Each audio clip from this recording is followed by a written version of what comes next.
Welcome to KanBo Work Coordination Platform. In this video, I will show you how to add users to cards, see how to appoint people responsible for carrying out tasks. Collaboration is key in any project.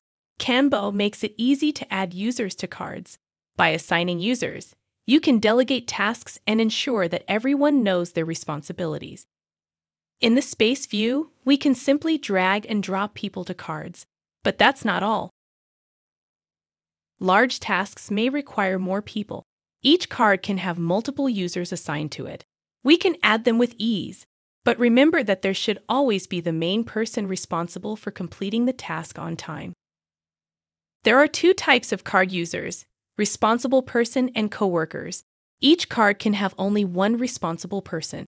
If we add more users, they will become coworkers.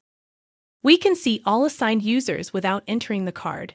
The card front includes an icon representing the responsible person and a digital indicator showing how many coworkers there are. Click on the indicator to see them.